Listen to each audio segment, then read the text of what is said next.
Hello hi नमस्कार श्रोते हो, मी आरजे कोमल तुमच्या सगळ्यांचं पुन्हा एकदा स्वागत करते. तुम्ही ऐकताय आचार्य 90 FM युअर ओन रेडिओ. श्रोते हो, आणि आपल्या आजच्या इन्फोटेनमेंट या सेगमेंटमध्ये आज आपल्यासोबत जोडले गेलेले आहेत Dev Bhise sir, Devdatta Bhise sir. So बऱ्याचदा आपण खूप छान वेगवेगळ्या विषयांवरती नेहमीच मुलाखती करत असतो, गप्पा ऐकत असतो. आजचा विषय जो आहे तो थोडासा गंभीर विषय आहे, कारण बऱ्याचदा आपण म्हणतो की अरे वातावरणात किती बदल झालाय, हल्ली वातावरण खूप बदलतंय. म्हणजे हल्ली पावसाळ्यात सुद्धा ऊन पडतंय, उन्हामध्ये पाऊस येतोय, किंवा थंडी आहे पण ती जाणवतच नाहीये.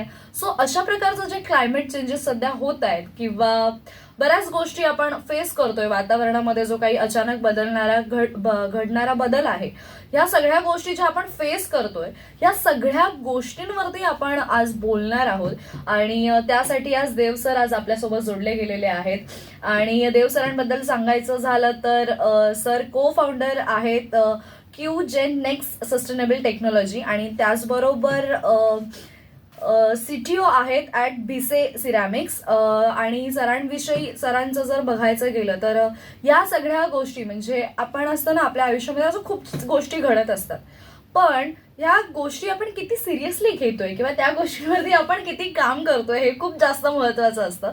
तर सरांचं मला एक गुण जास्त आवडला, तर बराच वेळ झाला गप्पा मारल्यानंतर मला कळतंय की हो, हा विषय आहे, हा गंभीर आहे. आणि तो आपण जरी त्याचे गांभीर्याने आपण त्याच्याकडे पाहिलं नसलं तरी सरांनी मात्र त्याच्याकडे फार गांभीर्याने पाहिलेला आहे. आणि तो विषय त्याच्यावर अभ्यास करून त्यांनी त्याच्यावर काम सुद्धा केलेलं आहे. सो सर, पुन्हा एकदा तुमचं स्वागत आहे आचार्य 90 FM मध्ये. पहिल्या प्रथम म्हणजे कोमल, तुमचं आणि आचार्य FM मॅनेजमेंटचं मला फार आभार मानायचे, कारण माझं आज जे मुद्दे आहेत ते आज तुम्ही लाखो लोकांपर्यंत घेऊन जात आहात. आम्ही जे रिसर्चर असतो ना, आमच्या आयुष्यात 3 एकदम महत्वाचे असतात. तो म्हणजे पहिला म्हणजे प्रश्न, दुसरा म्हणजे प्रोत्साहन, आणि तिसरा म्हणजे प्रतिसाद. अरे वा. तर हा जो तुम्ही प्रतिसाद दिला, जेव्हा तुम्हाला रिक्वेस्ट केली की हा विषय आहे, हा एक गंभीर मुद्दा आहे, हा त्याप्रमाणे उचलला जात नाहीये, जो प्रतिसाद तुम्ही दिलात त्या प्रतिसादामुळे आज माझं असं खरोखर मत आहे की आज काही लोकांना तरी किती गंभीर विषय याच्याबद्दल कळेल. बरोबर बरोबर. तर सर, आपण सुरुवात करतोय, आणि सुरुवातीलाच मला विचारायचंय की आज बरेच लोक, किंवा युजली आपण सर्रास लोकांच्या तोंडून ऐकतो की अरे ग्लोबल वॉर्मिंग किती वाढलंय किंवा ग्लोबल वॉर्मिंग किती झालंय. तर एक्झॅक्टली ग्लोबल वॉर्मिंग म्हणजे काय, हे आज तुम्ही आमच्या सगळ्या लिसनर्स पर्यंत पोहोचवावं. हो, ही कामगिरी थोडी कठीण आहे, कारण तुम्ही मला लिटरली 5 वाक्यात रामायण सांगायला सांगताय किंवा महाभारत सांगायला सांगताय. तर एक थोडक्यात सांगेन की ग्लोबल वॉर्मिंग म्हणजे आपण जे उष्णीकरण म्हणतोय, सो क्लिअरली आपण पहिली गोष्ट तुम्ही नोटीस केलं तर आपण वॉर्मिंग हा शब्द जो म्हणतोय याचा अर्थ आपण कोणत्या तरी बेसलाईनच्या वर गरमी झाली असं आपण म्हणतोय. बरोबर. तर आपल्या एक टेक्निकल रेफरन्स पॉइंटसाठी आपण काय करतो, जेव्हा उद्योगीकरण जास्त नव्हतं तो काळ, जो 1850-1900 ही दशक, हे जो आहे शतक, त्या काळाचा आपण रेफरन्स घेतो. तेव्हा काय, कारण तेव्हा टेम्परेचर मोजणं हे सर्रास सुरू झाले होतं. बरोबर. तर तो डेटा आपल्याकडे भरपूर असल्यामुळे ती आपली बेसलाईन झाली, आणि त्या बेसलाईनच्या वर किती टेम्परेचर वाढलेलं आहे हे बघून आपण म्हणतो की ग्लोबल वॉर्मिंग झालेलं आहे. आता कोमल ताई, ह्यात इंटरेस्टिंग काय आहे माहितीये का, की हे आपण ऍव्हरेज टेम्परेचर म्हणतोय, म्हणजे सरासरी म्हणतोय. म्हणजे आता कसं असतं की आता सरासरी जी आहे ती 1.1 डिग्री सरासरी टेम्परेचर वाढलेलं आहे आपलं ऑन दॅट बेस लाईन. आता तुम्ही जसं म्हणलात तसं ऋतू बदललेले आहेत. आता टेक्निकली थंडीची ऋतू आहे, पण आपल्याला उकाडा आहे. बरोबर. जेव्हा पाऊस असायला पाहिजे तेव्हा उकाडा आहे, आणि दिवाळीत जेव्हा थोडी थंडी असायला पाहिजे आणि बाहेर फटाके फोडता यायला पाहिजे किंवा खेळता तरी यायला पाहिजे, तेव्हा पाऊस आहे. बरोबर. तर हे चेंजेस सगळे क्लायमेट चेंज, ग्लोबल वॉर्मिंग मुळे आहे. तर ह्याच्या मागे कारण जर तुम्ही बघायला गेलात तर तसं मेजर एक कारण द्यायचं म्हटलं तर ते म्हणजे आपलं फॉसिल फ्युएल. म्हणजे आपण जर तुम्ही बघितलं तर गाड्यांमधनं पेट्रोल वापरतो, आपली वीज निर्मिती करायला कोळसा जाळतो. हे सगळं जे जाळून आपण जे कार्बन डायऑक्साईड निर्माण होतोय, त्या कार्बन डायऑक्साईडमुळे पृथ्वीवरची, ह्या भूतलावरची जी हीट बाहेर पडायला पाहिजे, जी उष्णता स्पेसमध्ये निघून जायला पाहिजे, ती निघून न जाता ती तिकडेच अडकून राहते. बरोबर. त्याच्यामुळे ती अडकलेली गरमी जी असते त्या हळूहळू त्याच्यामुळे हीट वाढत जाते. आणि तुम्ही एक विचार करा की तसं जर नॉर्मल माणसासारखा आपण विचार केला तर आपल्याला वाटेल अरे 1 डिग्री वाढलंय 150 वर्षावरती काय फरक पडला. पण तुम्ही विचार केला की किती वजन आहे या पृथ्वीला, किती ऍटमॉस्फिअर, किती किती गोष्टी आहेत या ऍटमॉस्फिअर मध्ये. एवढं डायमीटर आपलं 40,000 किलोमीटरचा सर्कम्फरन्स आहे पृथ्वीचा, 12,000 किलोमीटरचा डायमीटर आहे पृथ्वीचा. ह्या साईजच्या जर गोष्टीला 1.1 डिग्रीनी गरम केलं असेल तर किती बदल झाला असेल, किती वायुमंडळात किती चेंज झाला असेल हा विचार करा तुम्ही. बरोबर, एक्झॅक्टली. सो एक्झॅक्टली म्हणजे इतके सगळे प्रॉब्लेम्स आपण फेस करतोय आणि आपण खूप दुर्लक्ष करतोय असं वाटतं या सगळ्या गोष्टींकडे. म्हणजे मला माहिती आहे की समोर खड्डा आहे किंवा आपण स्वतः खड्ड्यात आहोत, तरीही अगदी म्हणतात ना की अरे हा प्रॉब्लेम माझ्या स्वतःच्या प्रॉब्लेमपेक्षा खूप लहान आहे किंवा आपण त्याला नथिंग मानतोय. म्हणजे आपण खूप निग्लेक्ट करतोय या सगळ्या गोष्टी आपल्या डे टू डे लाईफमध्ये. सो ऍक्च्युली हे सगळं आपल्यासाठीच पुढे जाऊन धोकादायक होणार आहे. किंवा हल्ली आपण बघतोय की त्याच्यामध्ये थोडासा प्रश्न त्याला रिलेट आहे की बऱ्याचदा असं होतं की गरमी खूप जास्त आता वाढत चालली आहे. म्हणजे ऍज कम्पेअर टू म्हणजे पहिल्याच्या काळामध्ये इतकं गरम किंवा इतकं वातावरण जे असायचं, प्रदूषण म्हणा, वातावरणातलं प्रदूषण तर वाढलेलंच आहे, पण ती गरमी जी होती ती हल्ली जास्त वाढतीये. किंवा मग हल्ली सगळीकडेच मग सगळ्यांना एसी मॅन्डेटरी झाली आहे किंवा मी एसी शिवाय राहू शकत नाही असं वाक्य हल्ली आपण सगळीकडे ऐकतो, मला एसी शिवाय जमत नाही. सो ही गरमी जी आहे ते गरमीचं प्रमाण वाढतंय. काय रिझन असू शकतं किंवा त्यामागे की हे जे प्रमाण जे वाढत चाललंय? सो ह्यात ना बऱ्याच गोष्टी आहेत. आता एक तुम्हाला अनेक्डोटल एव्हिडन्स याचं म्हणणं, ज्याला आपण म्हणतो की जे मोजमाप न करता पण अनुभवावर न घेतलेलं एव्हिडन्स आहे. तर जेव्हा आपली जनरेशन जेव्हा साधारण लहान खेळायच्या वयाची होती तेव्हा आपण सकाळी उन्हाळ्याच्या सुट्टीत 10-10:30 खेळायला लागलो की 3:30 शिवाय घरी जायचं नाव नाही घ्यायचो. बरोबर. आणि ती पीक जी हीट होती आपली 12:30 ते 1 वाजताची, तेव्हा फार फार तर जेवायला एक अर्धा तास घेतलं तर परत ब्रेक घेऊन परत आपण मैदानात हजीर. बरोबर. कारण आपल्याला माहिती आहे की आपण तिकडे पोहोचलो नाही तर पुढचा नंबर बॅटिंग करायला मिळणार नाही आपल्याला. बरोबर. तर तेव्हा उन्हाळा जाणवायचा नाही कारण ती त्या लेवलची गरमी नव्हती तेव्हा. आता ह्या ग्लोबल वॉर्मिंगमुळे काय झालंय की त्या लेवलची हीट आलेली आहे. आता तुम्हाला उदाहरण द्यायचं तर गेल्या वर्षी मुंबईचं पीक समर टेम्परेचर 42 डिग्रीच्या पुढे गेलं. आणि ते एक चिंतेची बाब आहे कारण मुंबईनी कधी 40 ओलांडलेली नाहीये. सलग 3रं वर्ष आहे की 40 ओलांडून 42-43 पोहोचलेलो आपण. आणि या वर्षी माझा अंदाज आहे आणि मी प्रार्थना करतो ईश्वराकडे की माझा अंदाज चुकू दे, पण माझा अंदाज असा आहे की आपण ह्या वर्षी काही दिवस 45 डिग्री पर्यंत बघणार आहोत. बापरे, मला हे ऐकूनच असं अंगावरती काटा येतोय. कारण युजली आपण म्हणतो की मला एसी शिवाय जमत नाही किंवा मी एसी मध्ये राहतो, बट द नॅचरल आहे ते नॅचरल आहे असं कायम मला वाटत आलंय. इव्हन आपण बऱ्याचदा असतं ना की कुठे ना कुठेतरी तुम्ही एसी कंटिन्यू नाही घेऊन फिरू शकत. सो तुम्हाला मैदानावरती खेळायची आवड असेलच किंवा थोडंसं तरी तुम्ही खेळत असाल तेव्हा तिथे तुम्हाला एसी नाहीये किंवा ऍटलिस्ट ट्रॅव्हल बाहेर जाताना येताना चालताना प्रत्येक ठिकाणी ती थंड हवा सतत तुमच्या सोबत असणार नाही आणि त्यामुळेच मग तो कुठेतरी हार्म पोहोचणार आहे आपल्या बॉडीला. बट सर, त्या व्यतिरिक्त बऱ्याच वेळेला असं म्हटलं जातं की हल्ली काही वर्षांमध्ये उष्माघाताचं प्रमाण वाढलेलं आहे. म्हणजे जसं आपण ऐकतो की आजकाल हृदयविकारांचे झटके सुद्धा जास्त येतात, त्याचप्रमाणे आजकाल गरमी उन्हाळा सुरू झाला की बातम्या यायला सुरुवात येते की उष्माघाताने निधन किंवा उष्माघात झाला, उष्माघाताचा त्रास झाला. तर हे काय आहे, म्हणजे एक्झॅक्टली उष्माघात इज व्हॉट आणि त्याचा इफेक्ट कसा होतोय किंवा उष्माघातामुळे मृत्यू होण्याचं प्रमाण आहे ते कशामुळे वाढतंय? सो ह्यात काय होतं, तुमची हे बेसिक बायोलॉजी आहे. आता मी डॉक्टर नाहीये म्हणून मी थोडंसं तुम्हाला जे सांगेन ते एक वरवरचं उत्तर देईन तुम्हाला, कारण त्याचं डीपचं उत्तर एक डॉक्टर देऊ शकेल, व्यवस्थित देऊ शकेल.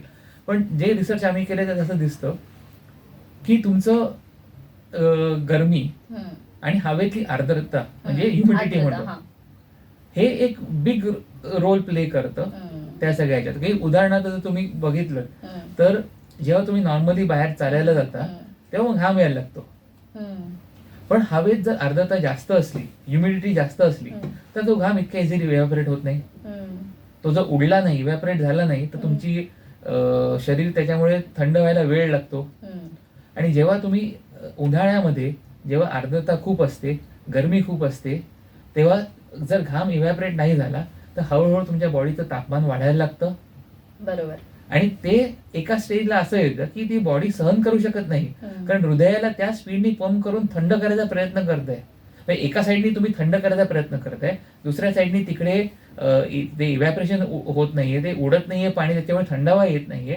म्हटल्यावरती हार्टवरती प्रेशर येतं, तुमच्या सिस्टीमचा प्रॉब्लेम होतो, मल्टिपल ऑर्गन फेलियरचा खूप चान्स येतो आणि तो उष्माघात होतो. कन्व्हर्सली तुम्ही जर एका ड्राय ठिकाणी असाल जिकडे वातावरणात आर्द्रता खूप नाहीये पण ऊन चिकार आहे, तिकडे घाम निघतोय पण इतकी हीट आहे की ती हीट मॅनेज करायला कंटिन्युअस घामाघूम व्हायला होते, कंटिन्युअस तुमचं मॉइश्चर अंगातनं पाणी कमी होतंय, डिहायड्रेशन होते, हृदयाला पंप करत बसायला लागते, म्हणजे ते तेवढं तुमचं घाम निघत राहील, हा पण स्ट्रेन येतो. आणि म्हणून तुम्ही बघा दोन्ही केसमध्ये जे मृत्यूचं कारण आहे ते आहे हार्ट अटॅक. पण जे खरं कारण आहे एक लेअर खालती जर तुम्ही अॅनलाइज केलं तर तुम्हाला दिसेल की दोन्हीकडे कारण एकच आहे की गरमी फार झालेली आहे, उष्णता. आणि तुमचं एक जो आपण दोनदा बोललो विषय म्हणून तो एक विषय उचलतोय की सगळेजण म्हणतात मला एसी शिवाय होत नाही. तर हे एक अभिमन्यूचं चक्र आहे. तुम्हाला सांगतो कसं की जेव्हा गरमी वाढते तेव्हा तुम्ही एसीचं टेम्परेचर अजून कमी करता. 10 वर्षापूर्वी आपण एसी 24 ला लावायचो, आता ती 16 वरती गेलेली आहे. बरोबर आहे. आता ते एसीने आपल्याला जास्त थंडपणा यायला तो एसी अजून इलेक्ट्रिसिटी खाणार. बरोबर. ती इलेक्ट्रिसिटी आपल्याला येते कुठून, तर मेजरली भारतात अराउंड 53 ते 56% इलेक्ट्रिसिटी आपली थर्मल पॉवर प्लांट मधून येते, जिकडे कोळसा जाळून इलेक्ट्रिसिटी केली जाते. तर इकडे ग्रीन हाऊस गॅस आपण म्हणतोय, कार्बन डायऑक्साईड, मिथेन, सगळ्याला ज्यांनी गरमी वाढते, आपण तोच गॅस अजून इंट्रोड्यूस करतोय वायुमंडळात, ज्यांनी गरमी अजून वाढणार आहे. मग ती गरमी सांभाळायला आपण एसी अजून कमी करणार आहोत. तर तुम्ही बघा हे कसं अभिमन्यूसारखं चक्रव्यूह झालेलं आहे. बरोबर, एक्झॅक्टली. आणि खरं तर मला असं वाटतं की सर बदलत्या वातावरणाला आपण सुद्धा म्हणजे एक नागरिक म्हणून आपण पण कुठेतरी जबाबदार आहेत. तर नागरिक म्हणून म्हणजे किंवा आपण लोक म्हणून आपण या पृथ्वीवरती राहतोय, आपण या भूतलावरती राहतोय, तर आपल्यामुळे ह्या सगळ्या गोष्टी कुठेतरी घडतायत, तर आपण त्याला कशा प्रकारे कारणीभूत ठरतोय? याला पहिली गोष्ट म्हणजे आपण स्वतः हात वर करून पहिल्यांदा म्हणायला पाहिजे की आपण सर्व नाही, सुरुवात माझ्यापासून होते. आता थोडं आपण इतिहासात जाऊया. आपण जी मगाशी तुम्हाला जे बेसलाईन कन्सेप्ट दिला मी 1850-1900, तेव्हा एकतर पृथ्वीवरती माणसं कमी होती, माणसं कमी होती, त्यांच्या गरजाही कमी होत्या. बरोबर. मी तुम्हाला उदाहरण द्यायचं म्हटलं तर आज जेव्हा कोणताही व्यक्ती, पुरुष असू दे स्त्री असू दे, त्यात फरक पडत नाही, ते जेव्हा ऑफिसला जात असतात तेव्हा त्यांच्या हातात किती गोष्टी असतात. त्यांचा लॅपटॉप असतो, त्यांचा मोबाईल असतो, स्मार्ट वॉच असतं, किती गॅजेट असतं. आणि एक पिढी मागे जा, जेव्हा तुमच्या किंवा आमच्या आई किंवा आई वडील ऑफिसला जात असतील तर त्यांच्याकडे थोडी ना स्मार्ट वॉच, मोबाईल, कॉम्प्युटर हे होतं. बॅग घेऊन जायचे ऑफिसला, बॅग घेऊन परत यायचे. बरोबर. सो हे जे कन्झ्युमरिझम ज्याला म्हणतात, जो आपला वाढला की आपण सुपर स्पीडनी नवीन गोष्टींचं कन्झम्पशन करतोय, कुठेतरी हेच एक कारणीभूत आहे ज्यांनी आपलं जे सगळं रिसोर्सेस कन्झ्युम होतात. बघा, कोणतीही गोष्ट नवीन बनवायची म्हटली की त्याचं मॅन्युफॅक्चरिंगचं प्रोसेस आला, बनवायची प्रक्रिया आली, त्याची तिकडे एनर्जी वापरली गेली, तिकडे धातू वापरले गेले, तिकडे खनिजे वापरली गेली. हे सगळं परत ते खनिज जमिनीतनं काढायला, धातू बनवायला तिकडे परत एनर्जी गेली. तर हे सगळं जी सायकल आहे ना, ती जी आपली कन्झ्युमरिझम सायकल झालेली आहे ना, त्याच्यामुळे हे सगळं झालेलं आहे.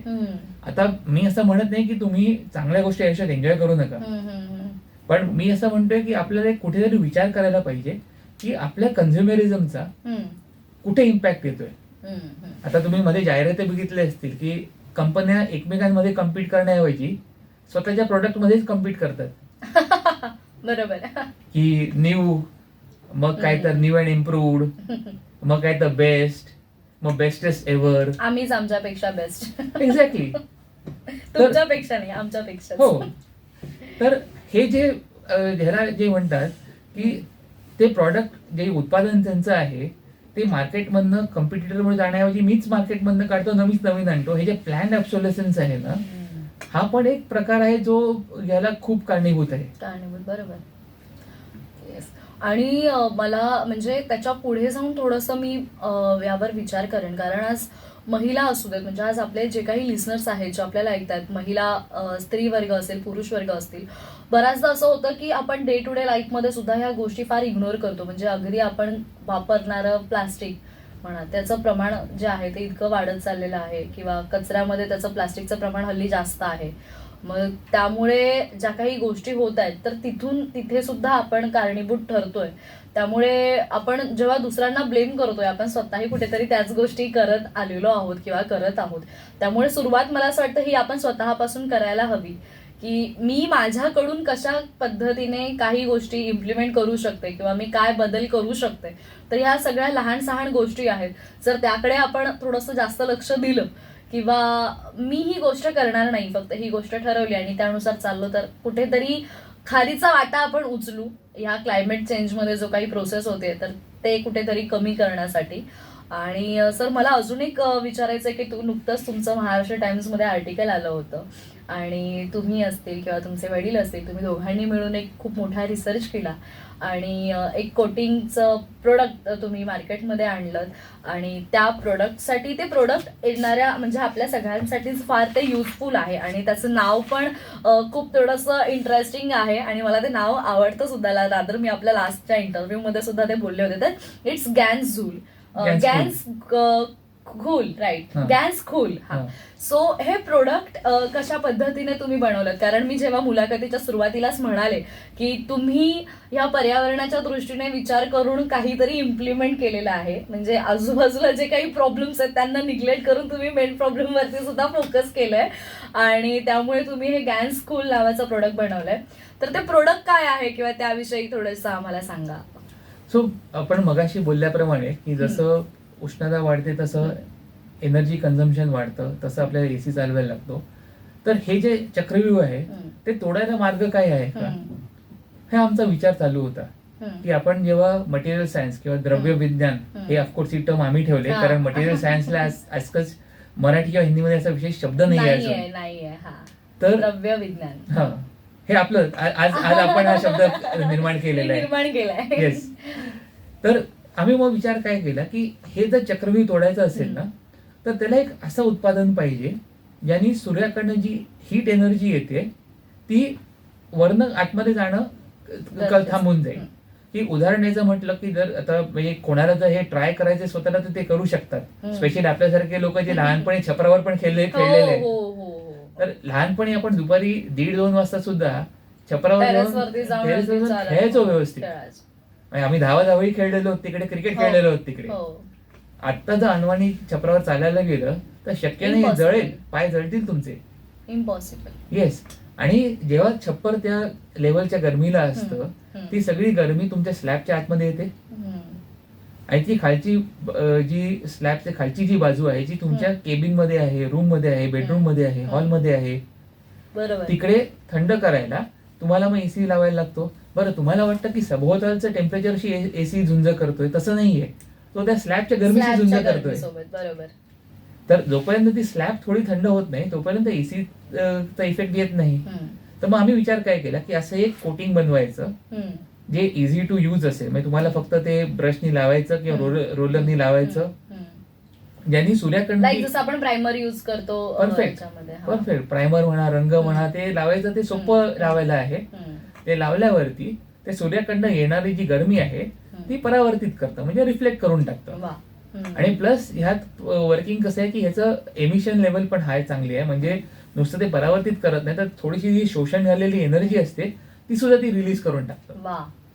तर त्याच्यामुळे काय होतं की खालती जी गरमी जाते ती एकदम फार कमी प्रमाणात येते. आता तुम्हाला एक मजेचं उदाहरण द्यायचं तर आम्ही तुम्ही जर तेलंगणामध्ये गेलात तर तिकडे सगळी चांगली जी देवळं आहेत, जुनी देवळं, पुरातन काळची देवळं आहेत, ती सगळी काळ्या दगडाची आहेत ती. आणि तुम्हाला फिजिक्स मधनं तुम्हाला माहितीये की काळी ब्लॅक बॉडी म्हणतात, उष्णता शोषण मॅक्झिमम परफेक्ट मॅक्झिमम उष्णता शोषते ती. तर तिकडे जेव्हा लोक देवदर्शनाला चालायला जातात तर तुम्ही विचार करा की गरमीत देवदर्शन घेताना पायाची काय हालत होत असेल. बरोबर. तर तेव्हा तिकडे आम्ही त्यांना डेमॉन्स्ट्रेशन दिलं की बघा आम्ही एक भाग करून दाखवतो, तुम्ही बघा काय वाटतंय. जे त्यांचे महंत होते ते बाहेर आले, ते म्हणले की तुम्ही हे करा, कारण ह्यानी जे थंड होतंय, ह्यानी जे फरक पडतोय डिफरन्स इन टेम्परेचर, त्याच्यामुळे इकडे जे भक्तगण येत आहेत ते त्रास न सोसता येतील. बरोबर. आणि त्यांचा आता प्रोजेक्ट चालू आहे.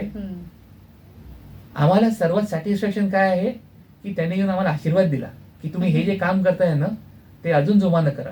क्या बात आहे. कारण ह्या कामाची गरज आहे. गरज आहे एक्झॅक्टली ना. कारण आपण असं म्हणतोय की आता आपल्याला माहितीये की हा प्रॉब्लेम आहे आणि रादर आपण हा प्रॉब्लेम पुढे जाऊन फेस करणार आहोत.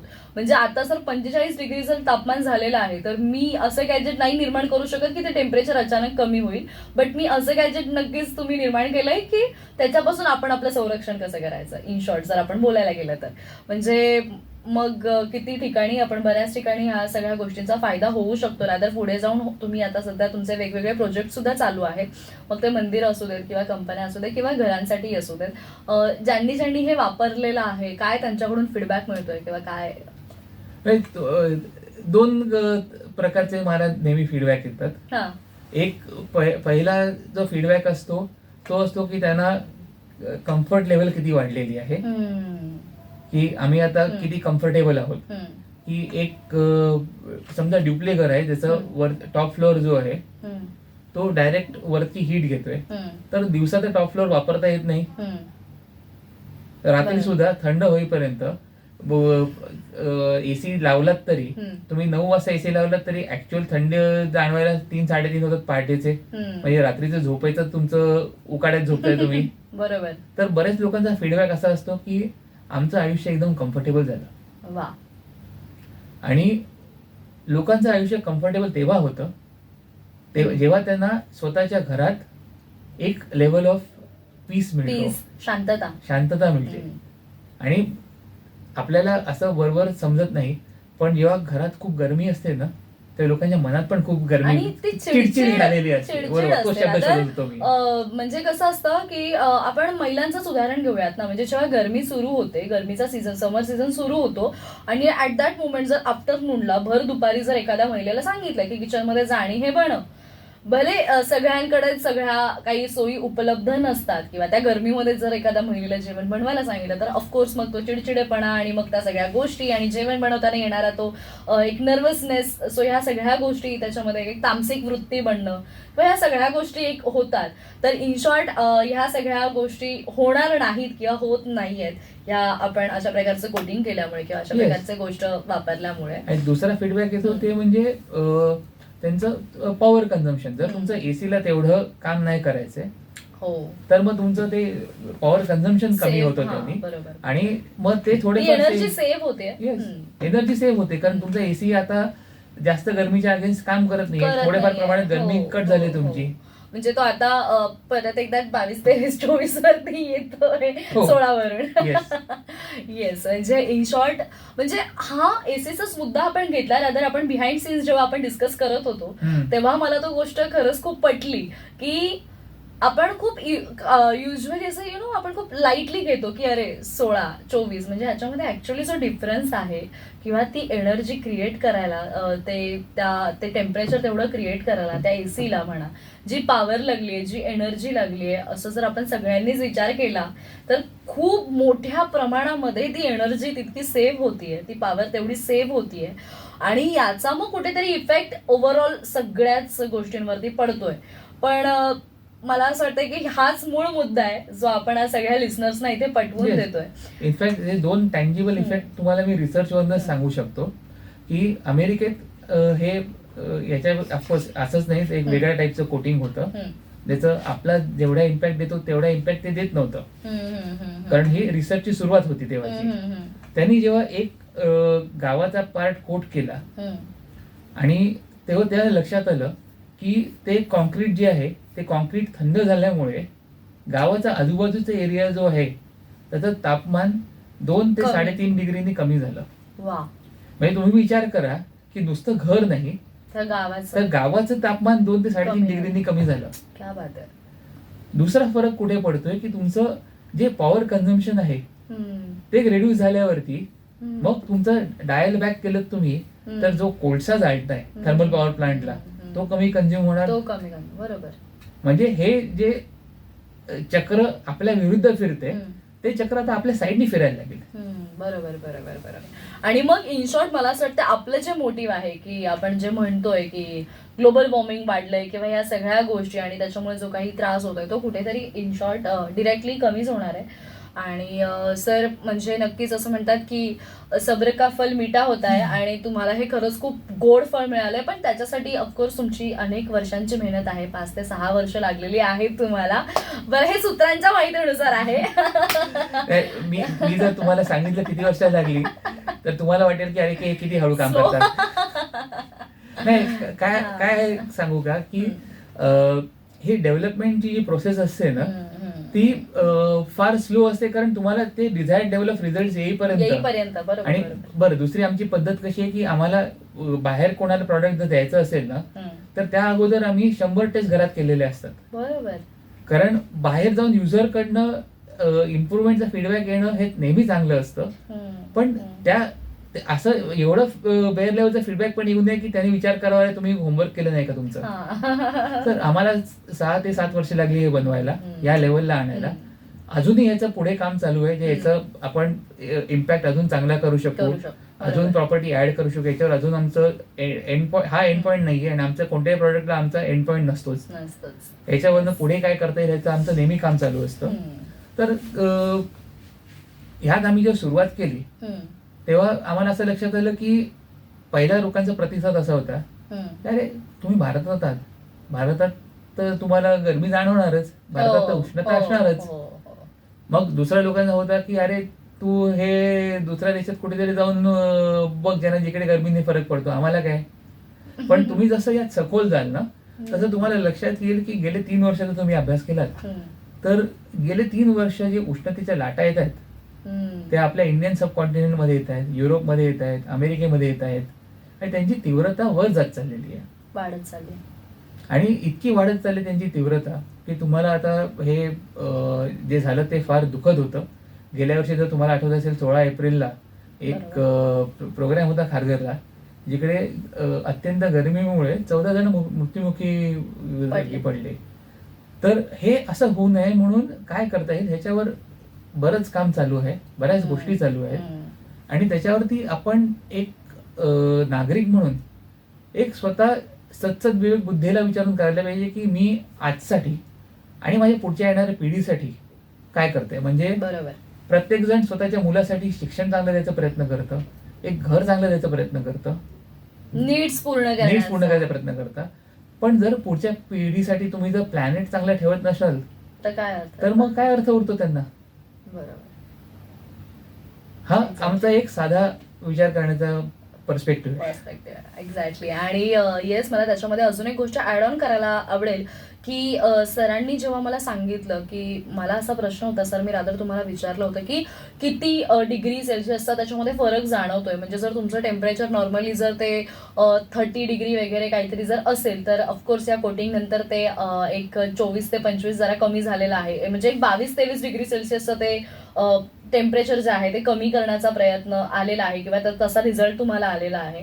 सो तुम्हाला एक नंबरचं फील देतो की तुम्ही जर आता आमचं ऍक्च्युअली आता एक साईट जी आम्ही तेलंगणामध्ये केली त्याची तुम्हाला लाईव्ह नंबर्स देतो की हे 2 स्टोरी स्ट्रक्चर होतं आणि वरती मेटलचं होतं स्ट्रक्चर, पोर्टा केबिन सारखं होतं ते. तर कोटिंग करायच्या अगोदर पीक जर तुम्ही मेजरमेंट घेतलं त्याचं तर सरफेस टेम्परेचर 59 डिग्री होतं. हो, 59 डिग्री. आणि कोटिंग करून झाल्यावरती तेवढाच वेळ उन्हात ठेवून जर तुम्ही मेजरमेंट घेतलं तर आपलं पोस्ट कोटिंग सरफेसचं टेम्परेचर 36 डिग्री होतं. Huge difference. येस. सो वरती समजा हॉट सरफेस म्हणतो आपण त्याला, जर त्याच्यावर कोणी आपलं बोट पण टच पण करू शकणार नाही, ऑफकोर्स नाही, म्हणजे पॉसिबलच नाहीये. तर ते जर तुमचं 23 डिग्री ड्रॉप झाला तर तुम्ही विचार केला की खालच्या सरफेसला किती ड्रॉप झाला आणि मग तुमचा रूम टेम्परेचर मध्ये किती फरक पडेल. एक्झॅक्टली. सो हे लाईव्ह काउंट्स आहेत. सो एकदम म्हणजे गेल्या वर्षी सुद्धा आम्ही हेच सगळं ट्राय केलं होतं. एक तिकडचं रिसॉर्ट आहे हा त्यांचं आम्ही कोटिंग केलं होतं, एक फॅक्टरीला कोटिंग केलं होतं. फॅक्टरीतनं तर त्यांचं ओनर आणि मॅनेजर दोघांनी मला फोन करून सांगितलं, अरे हे एवढं चाललेलं असं मला वाटलं नव्हतं. म्हणलं तुम्हाला बोललो होतो मी रिझल्ट काय येणार आहे. बरोबर बरोबर. म्हणजे एक्झॅक्टलीच खूप पॉवरफुल असं गॅजेट तुम्ही बनवलेलं आहे आणि खरंच ते खूप जास्त युजफुल आहे. म्हणजे आज आपण बऱ्याच वेळेला या सगळ्या गोष्टींवरती भाष्य करत आलेलो आहोत किंवा भाष्य करत आहोत, पण सोबत सरांनी जसा एक प्रयत्न केलाय किंवा रिसर्च करून त्यांनी आणि त्यांच्या वडिलांनी मिळून हे काही हे बनवलेलं आहे. पण त्याचबरोबर एक नागरिक म्हणून आपली सुद्धा जबाबदारी आहे की मी कोणत्या गोष्टी अवॉइड करू शकतो किंवा मी कोणत्या गोष्टी करू शकतो, आणि जेणेकरून या सगळ्या परिस्थितीला, जी परिस्थिती निर्माण झालेली आहे त्या परिस्थितीला आपण तरी कारणीभूत ठरणार नाही अशी काळजी आपण स्वतःहून नागरिकांनी घ्यायला हवी असं मलाही वाटतं. आणि सर, बराच वेळ झाला असं मी आमच्या स्टुडिओमध्ये आम्हाला दिलात, आणि खरं तर या सगळ्या विषयांवरती भाष्य करणं, हे भाष्य करायला मिळालं, बऱ्याच गोष्टी जाणून घेता आल्या. कारण निबंधापुरता विषय मर्यादित न राहता तो खराच पद्धतीने तो लोकांपर्यंत पोहोचणं गरजेचं आहे. कारण आजकाल ग्लोबल वॉर्मिंग म्हटलं की लहान मुलांना फक्त एका प्रश्नाचं उत्तर द्या तर ते उत्तर सहज देतात, पण ऍक्च्युअल परिस्थिती जी काही आहे किंवा जे काही घडतंय ते आज तुमच्यामुळे आम्हाला जाणून घेता आलं आणि बरीच माहिती आज तुम्ही आम्हाला दिली, त्यामुळे मी खरंच तुमची खूप आभारी आहे. थँक्यू व्हेरी मच की आज तुम्ही मला इकडे येऊन बोलायची संधी दिली. माझी हीच एक होप आहे की ज्यांनी कोणी हे ऐकले त्यांना ऍटलिस्ट या परिस्थितीचं गांभीर्य लक्षात येईल. बरोबर. की आपलं भविष्य खरं किती धोक्यात आहे याच्याबद्दल एक त्यांना एक जनतेत एक ऍप्रिहेन्शन निर्माण होईल, एक थोडस एक चिंता निर्माण होईल, आणि त्या चिंतेतनं मग ऍक्शन काय घ्यायची याच्याबद्दल एक विचार मंथन होईल. एवढंच माझी एक होप आहे. नक्कीच नक्कीच. बदल हा होत असतो आणि चांगला बदल व्हायला वेळ लागतो, पण मला असं वाटतं नक्की हा बदल घडेल. कारण आत्ताची यंगस्टर्स, जी तरुण पिढी आहे, त्यांना बदल घडवायला आवडतोय, कुठेतरी चित्र दिसतंय, आणि हा अशा प्रकारचा बदलही ते घडवतील अशी आपण आशा व्यक्त करूयात. आणि श्रोते हो, आजची ही मुलाखत खरंच खूप जास्त इन्फॉर्मेटिव्ह होती, आपल्या ज्ञानात भर टाकणारी होती आणि आपल्याला सत्य परिस्थितीची जाणीव करून देणारी सुद्धा होती. तर त्यासाठी मी पुन्हा एकदा देवसरांचे खूप जास्त आभार मानते. आणि त्याचबरोबर ही मुलाखत तुम्हाला कशी वाटली किंवा या संदर्भातले जर काही तुमचे प्रश्न असतील तर तुम्ही आम्हाला नक्की विचारू शकता. त्यासाठी आमचा संपर्क क्रमांक आहे 9167993399. आणि या सेगमेंटमध्ये आजचे कोमल देवदत्त सरांसोबत इथे तुमची रजा घेते. तुम्ही मात्र कुठेही जाऊ नका, ऐकत रहा आचार्य 90 FM, your on radio. Thank you.